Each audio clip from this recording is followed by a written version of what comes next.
Hello everyone, आपल्या सगळ्यांचं स्वागत आहे आपल्या चॅनलमध्ये एम.एच. Nursing info. आणि मी आहे संदीप साबळे आणि आज मी तुम्हाला एक महत्त्वाच्या विषयावरती माहिती सांगणार आहे. हे बघा, आजच्याच तारखेचं थोड्या वेळापूर्वी नोटिफिकेशन आलेलं आहे रिगार्डिंग डी-पी-एन आणि पी-एच-एनची जी सी-ई-टी आहे, जी नेक्स्ट इयरची बॅच आहे 2026-27 या इयरच्या बॅचसाठी जी सी-ई-टी होणार आहे, त्यासाठीची एक महत्त्वाची बातमी आहे. तर पहा, government of Maharashtra state common entrance test cell, Maharashtra state Mumbai यांच्याकडून हे लेटर नोटीस पब्लिश करण्यात आलेली आहे. तर काय आहे एम.एच. डी-पी-एन पी-एच-एन म्हणजेच diploma in psychiatric nursing and public health nursing CET 2026 entrance examination for admission to first year diploma in psychiatric nursing DPN and PHN courses through State Common Entrance Test Cell Mumbai for the academic year 2026 and 7 will be held at the various examination centers across 4 major districts in the state of Maharashtra. म्हणजे याच्यामध्ये काय म्हटलेलं आहे की महाराष्ट्रातील 4 major cities Mumbai, Pune, Chhatrapati Sambhajinagar and Nagpur या 4 शहरामध्ये ही entrance taste होणार आहे, एक्झाम होणार आहे. तर candidates have to submit the online application form for said examinations as per the schedule given below in the time. म्हणजेच या ठिकाणी काय दिलेलं आहे बघा, ऑनलाईन रजिस्ट्रेशन आणि सबमिशन कधी होणार आहे याचं सुरू हे दिलेलं आहे for application of the D-P-N and P-H-N CET 2026 through the website.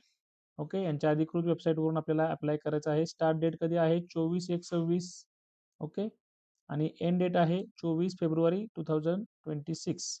म्हणजेच 1 महिन्याचा त्यांनी कालावधी या ठिकाणी ॲप्लिकेशन करण्यासाठी दिलेला आहे.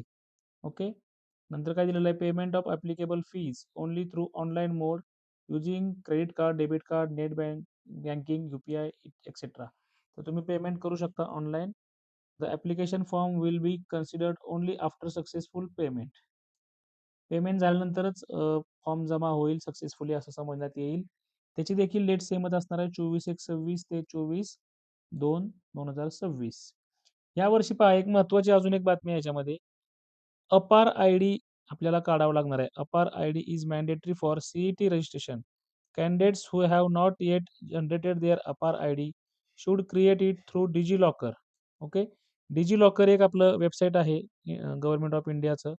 त्याच्यावरती सगळ्यात आधी काय करायचं आहे आपल्याला अकाउंट तयार करायचं आहे.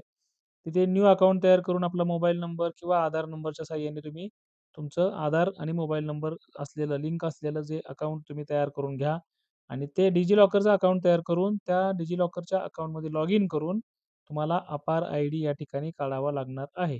ओके, हा फॉर्म भरताना तिथं तुम्हाला अपार आय-डी मागणार आहे. तिथं तुम्हाला अपार आय-डीची जो काही आयडी असेल तर त्याची तुम्हाला एंट्री फॉर्म भरताना करावी लागणार आहे.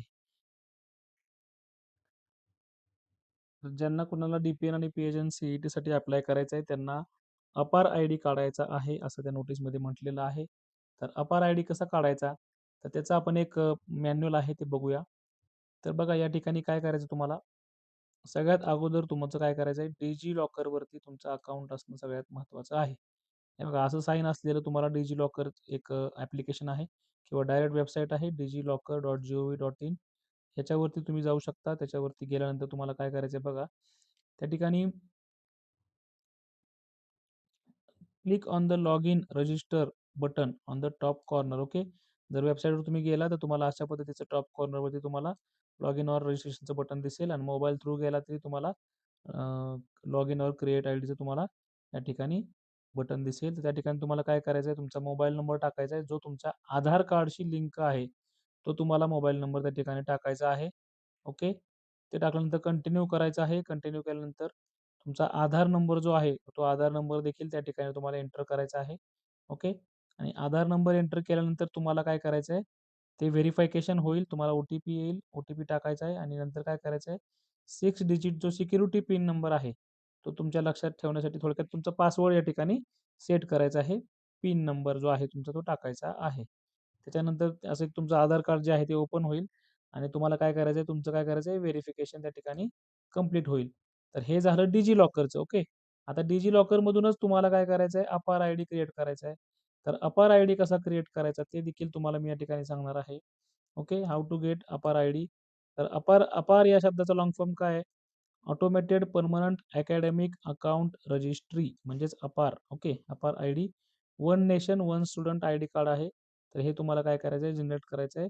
कशासाठी? तर DPN आणि PHNच्या जी CET आहे त्याचा फॉर्म भरताना, फॉर्म फिल करताना ऑनलाईन तुम्हाला अपार आय डी टाकावं लागणार आहे. तर अपार आय डी करण्यासाठी काय करायचे तुम्हाला बघा, तुम्ही काय केलेलं आहे? लॉग इन केलेलं आहे तुमच्या डिजिलॉकर या ॲपमधून.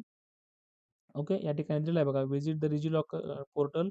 ओके, आणि त्यानंतर काय करायचं तुम्हाला? लॉग इन करायचं आहे. त्यानंतर तुमचा मोबाईल नंबर एंटर करायचा आहे और आधार नंबर दोन्हीपैकी एक केलं की तुम्हाला तुमचा पिन जो आहे तो तुम्ही सेट केलेला आहे तो एंटर करायचा आहे. आणि त्यानंतर तुम्हाला जो सर्च बार दिसणार आहे त्या सर्च बारमध्ये सर्च डॉक्युमेंटमध्ये जाऊन अपार असं तुम्हाला काय करायचं आहे? सर्च करायचं आहे. ओके, या ठिकाणी बघा दिलेलं आहे अपार असं तुम्हाला सर्च करायचं आहे. सर्च केल्यानंतर तुम्हाला हे असं एक इंटरफेअरन्स ओपन होईल. त्याच्यामध्ये क्लिक ऑन अपार आय डी ह्याच्यावरती क्लिक करायचं आहे या साईनवरती. ओके, क्लिक केल्यानंतर तुम्हाला काय करायचं आहे? तुमचं नेम ॲज पर आधार जे आहे ते त्या ठिकाणी टाकायचं आहे. डेट ऑफ बर्थ जी काही डेट ऑफ बर्थ जे आधार कार्डवर जी आहे ती व्हॅलिड असते ती टाकायची आहे. जेंडर सिलेक्ट करायचं आहे. ओके, आणि या ठिकाणी काय करायचं तुम्हाला? इथं चेकबॉक्स जो असतो त्याच्यावर तुम्हाला काय करायचं आहे? टिक करायचे आहे.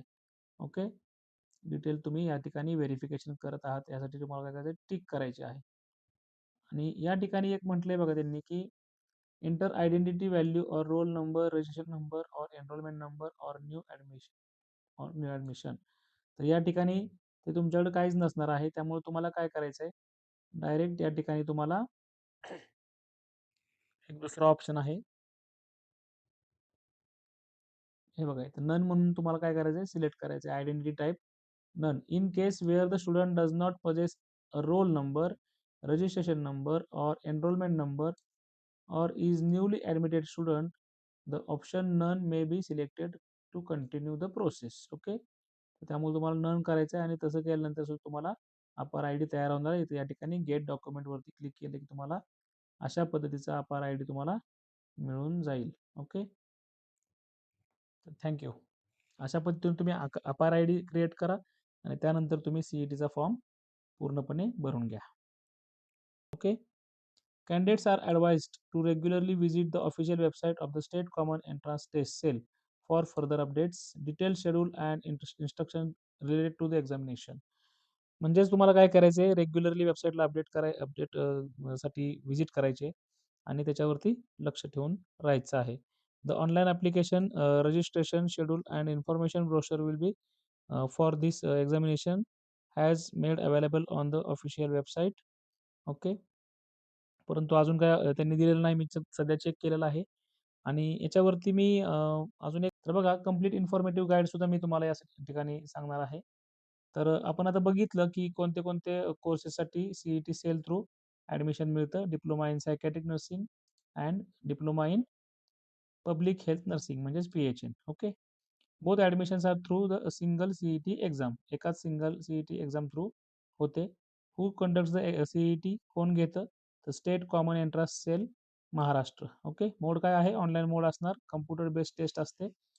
ऑफलाईन मोड नसतो. ओके, तुम्हाला फक्त कम्प्युटरवरती एक्झाम द्यायची असते CET exam.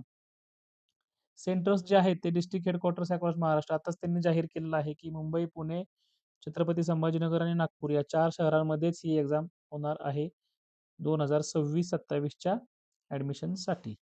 Okay, eligibility criteria काय आहे? या ठिकाणी नॅशनॅलिटी इंडियन हवी, डोमिसाईल ऑफ महाराष्ट्र तुम्हाला लागणार आहे कॅन्डिडेटला. हे मस्ट आहे. बाकी एज्युकेशनल क्वालिफिकेशनमध्ये या ठिकाणी बघायचं आहे तर एज्युकेशनल क्वालिफिकेशन काय आहे?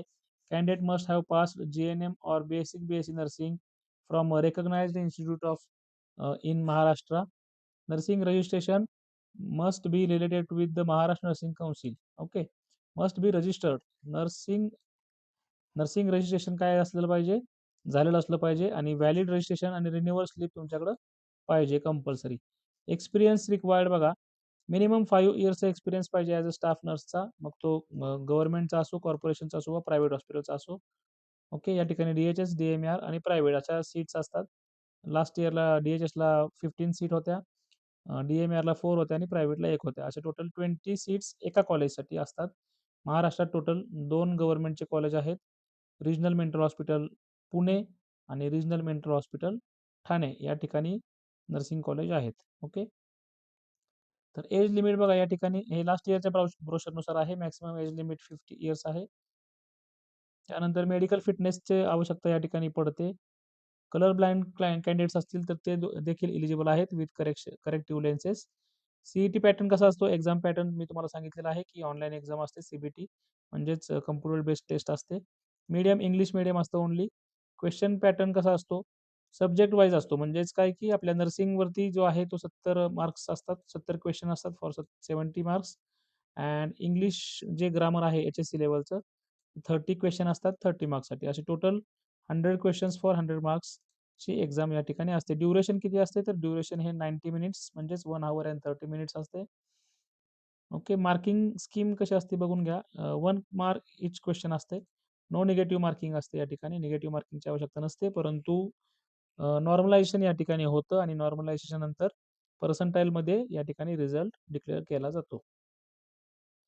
सिलेबस देखील या ठिकाणी दिलेला आहे. जीएनएम अँड बेसिक बेस नर्सिंगचा जो सिलेबस आहे इंडियन नर्सिंग काउन्सिल अप्रूव्ड तो सर्व सिलेबस असणार आहे. परंतु या ठिकाणी maximum psychiatric nursing and public health nursing okay community health nursing याच्यावरती क्वेश्चन जास्त असू शकतात. आणि इंग्लिशमध्ये काय असणार आहे तर English grammar according to 12th सायन्सनुसार एच-एस-सी नुसार पॅटर्ननुसार असणार आहे. स्टँडर्ड ऑफ महाराष्ट्र बोर्ड लेवलचा असणार आहे. या ठिकाणी बघा ॲप्लिकेशन प्रोसेस कशी करायची तर आता उद्यापासून फॉर्म सुटणार आहेत. 24 जानेवारी ते 24 फेब्रुवारी 2026 हा ऑनलाईनचा पिरियड असणार आहे फॉर्म सबमिट करायचा. ओके. आणि टेंटेटिव्ह डेट जी आहे एक्झामची ती 5 मे 26 5 मे 2026 ही टेंटेटिव्ह डेट या ठिकाणी असणार आहे. तर मी तुम्हाला सांगितलेलं आहे की तुम्हाला अगोदर काय करायचं आहे की अपार आय डी जनरेट करायचा आहे. डिजिलॉकरचं अकाउंट ओपन करायचं आहे आणि डिजिलॉकरवरून लॉग इन करून तुम्हाला क्रिएट अपार आय डी म्हणून त्या ठिकाणी ऑप्शन दिसेल. तर तुम्हाला ते अपार आय डी जनरेट करून घ्यायचा आहे. त्याच्यानंतरच तुम्हाला सीईटी सेलच्या वेबसाईटला रजिस्ट्रेशनसाठी लॉग इन करायचं आहे. त्या ठिकाणी तुमचा नवीन अकाउंट तयार करून घ्यायचा आहे आणि ॲप्लिकेशन फॉर्म जमा करायचा आहे. त्या ठिकाणी तुम्हाला डॉक्युमेंट्स देखील लागणार आहेत. मी तुम्हाला नेक्स्ट व्हिडिओ टाकेलच ब्रोशर आल्यानंतर या वर्षाचं. त्याच्यावरती सुद्धा डिटेल व्हिडिओ तुमच्यासाठी असणार आहे. Photographs and signature okay. कॅटेगरीमध्ये जे असतात त्यांना कास्ट सर्टिफिकेट आणि तुमचं नॉन क्रिमिनल सर्टिफिकेट देखील या ठिकाणी लागतं. ज्यांच्या नॉन क्रिमिनल सर्टिफिकेट नाही आहे त्यांनी लगेच अप्लाय करून घ्या. म्हणजे ते तुम्हाला अवेलेबल होईल डॉक्युमेंट व्हेरिफिकेशनच्या टाईमला. त्या ठिकाणी ऑप्शन देखील असतो की तुमच्याकडे आहे, नाही किंवा तुम्ही अप्लाय केलेला आहे ऑनलाईन. ओके. हे तिन्ही ऑप्शन असतात त्यामुळे तुम्ही तो ऑप्शन सिलेक्ट करू शकता.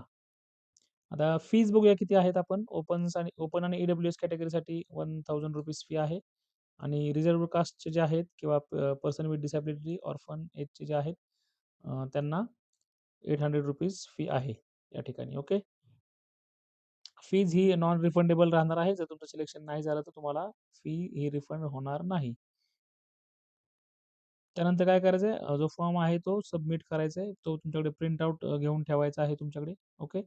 आणि त्यानंतर मग तुम्हाला टेंटेटिव्ह एक्झाम डेट जी दिलेली आहे त्याच्या अगोदर साधारणतः 15 दिवस आधी तुम्हाला हॉल तिकीट या ठिकाणी मिळतात. ते हॉल तिकीट डाउनलोड करून घ्यायचे आहेत. तुमच्याकडं व्हॅलिड तुमचं हे पाहिजे ओरिजिनल फोटो आयडी पाहिजे, आधार, पॅन, ड्रायव्हिंग लायसन किंवा पासपोर्ट तरच तुम्हाला एक्झामिनेशन हॉलमध्ये एंट्री अलाउड असते. तिथं स्ट्रिक्टली व्हेरिफिकेशन होतं. ओके. त्यानंतर रिझल्ट डिक्लेरेशन होतो. रिझल्ट हा पर्सेंटाईलमध्ये डिक्लेरेशन होतो. त्यानंतर तुम्हाला काय करायचं आहे स्कोर कार्ड डाउनलोड करून घ्यायचं आहे आणि त्यानंतर जी आहे ती इथून पुढे सगळा खेळ सुरू होतो सीईटी ॲडमिशनचा. म्हणजेच काय होतं एस-एम-एल लिस्ट लागते स्टेट मेरिट लिस्ट. त्याच्यामध्ये प्रोव्हिजनल लिस्ट देखील असते. ओके. त्यानंतर जे आहे आता बऱ्याच कॅन्डिडेटला असं वाटतं की आपल्याला मार्क्स कमी आहेत. ते कॅप राउंडला अपिअर होत नाहीत. ओके. कॅप राउंड म्हणजेच सेंट्रलाइज ॲडमिशन प्रोसेस असते. त्या प्रोसेसमध्ये तुम्ही राहाल तरच तुम्हाला लास्ट राउंडपर्यंत ॲडमिशन मिळण्याचे चान्सेस असतात. ज्यांना मार्क्स कमी आहेत असं वाटतं त्यांच्यासाठी. ओके. डॉक्युमेंट काय काय लागतात तर बघा हे डॉक्युमेंट व्हेरिफिकेशनचं आहे याच्यावरती आपण नंतर डिटेलमध्ये बोलूच. परंतु सध्या सीईटी स्कोर कार्ड लागतो तुमचा.